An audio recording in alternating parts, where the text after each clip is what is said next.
Warning: this series may contain discussions about the accountancy profession, jargon of a financial nature, and some really engaging content. Episode 1. How has GI supported MHA Carpenter Box over the years, and some advice to people sceptical about outsourcing. In this episode of That GI Video podcast, Nathan discusses how GI have supported MHA Carpenter Box over the years, and how this has led to improved client experience. He also touches on embracing outsourcers as much into the team as other employees and gives his advice to people sceptical about working with an outsourcer. Look, there's been so much of a transition, I guess, a journey. You know, you're a great client of GI's, right? You know, we've got numerous projects that we completed previously. There's been a transition in the way that you've worked with us, moving from, you know, a collective pool or pay as you go, as we refer to it, through to, you know, designated members of staff or DRMs working with you. Can you talk me through a little bit around, you know, how GI has supported you over the years? Yes, so I suppose we've been doing outsourcing as a solution for the firm for probably 15 years. I would probably say, you know, again, sort of looking at it quite early, and the fundamental reason why we looked at it in originally was we were in a position where the amount of fee growth was in excess of the capacity, right? So fundamentally, we couldn't recruit and train staff as quick as we could win clients. So we were in a position where we needed to solve that problem, and outsourcing was an extension of that, to say when we're busy, we'll use it more than when we're busy, we use it more than when we're quiet. So it was more of a pay as you go model, for certain at that point. And again, looking at that and understanding it's not about price, or it wasn't never done in our case as a money saver. It was done as to say, look, this is about servicing our clients and coming back to that whole theory again. And and outsourcing is an extension of that. And it's like, I'd rather use outsourcing and deliver the client their accounts a month earlier than it be backed up because I don't have the resource and they get done closer to the deadline. That's not a good client experience. And I think the world's a smaller place now, and you think, what don't we outsource as a nation or as a person? Even down to the consumption of our TV, our cars, our clothes, our electronics, our food, everything that we sort of consume as a society is outsourcing.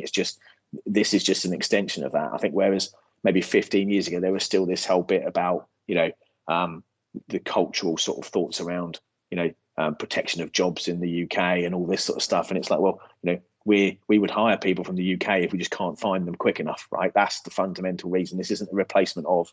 And I think that's been the first sort of cultural bit of the journey, and then you've got the again, it's a cultural thing for me. So where GI are different is a UK, from a UK support perspective.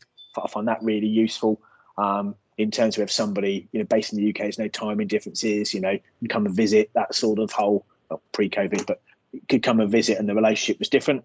And I think that's the fundamental differentiating factor initially when we looked at it. And even now it's like I could send an email and Anto, who's our account manager, will probably come back to me within 10 minutes, right? Either booking something in for tomorrow or whenever is convenient.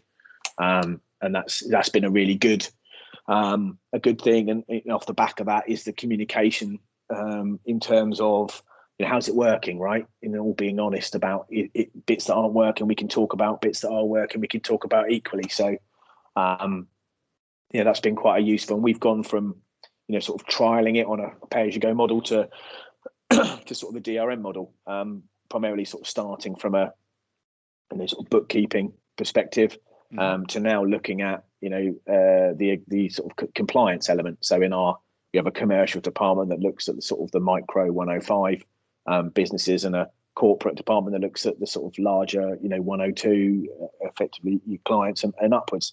And because we use different work papers and different systems and processes for each of those, because the client types are different, having that extra capacity resource in the commercial department, because that's when clients are less reliable in terms of getting you the information. It's also faster growing. Clients arrive a lot quicker. That's where the need is, to be honest. And the DRM becomes a commercial decision as well after a point, because in theory, the cost of a DRM resource versus a pay-as-you-go model is more commercial. Mm-hmm. So you just need to get a critical mass of and test that the pay-as-you-go model works, and DRM is a logical extension of that. Having said that, we still use pay-as-you-go model because it's still there for the whole need of why we originally needed it.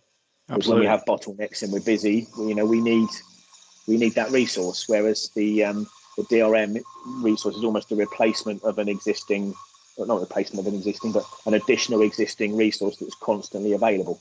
So it's different model. Absolutely. So look, Nathan, we have so many people getting in contact with us. Some people, in some cases are even reluctant to pick up the phone. What advice would you give to any practitioner that's thinking about, working with an outsourcer such as GI? I think for me, the fundamental thing is you've got to treat the, if it's a DRM, the individual as an employee, because otherwise it doesn't. You wouldn't give a job to a trainee and not communicate to them through the process, right? And then because what you tend to have is you give a job to an outsourcer, for instance, it comes back, you haven't communicated through any of that period, and then you find there were some mistakes on it. It's like, well, what do you expect, frankly? So I think that's sort of the lesson to be learned. So how we've sort of approached, certainly from a DRM point of view, is trying to embed them as much of a member of the team as someone else. So we use Teams a lot in terms of the chat functions and stuff per department, so they're invited to that. We have resource allocation software, so jobs are booked in and they'd be on there, have an email address, they have a remote desktop like everybody does. So to do timesheets the same as everybody else, they go through the same fit and proper, and basically have an induction. I've gone through an interview each time we've done it, a bit shorter than we would normally get, but still the principle's the same. So I mean, I think they fundamentally feel like an employee because that's how we will treat anyone else. And I think everybody else, that's the way they start. We allocate them a line manager, as we would do again a normal sort of trainee or employee. Do regular feedback sessions with them. Job notes and stuff are given when jobs have started, and just encouraging them to say, well, it's a two-way street, right? If they have a question or they should be free to ask it or arrange a call or whatever. And just timing differences aside, it's just mornings UK time, are effectively a working day, whereas the afternoon UK time isn't. It's just you just can work around that is fine. So I think the communication thing's the key. Without that being good, it just won't work, to be honest, anywhere near as well as it could. And that's when people then find the problems of saying, well, it just doesn't work for me, or why should I do it? It's that's the reason. We're all sort of qualified accountants and have the technical knowledge. It's just it's getting over that cultural barrier of communicating, just because somebody, especially now, you don't know where people are, right? So yeah, continents, countries doesn't really matter anymore. So yeah. Fantastic. Thanks, Nathan. Thinking of outsourcing? Want to know more? Get in contact with us via our website or email us directly at solutions@gioutsourcing.com. More episodes coming soon, so stay tuned.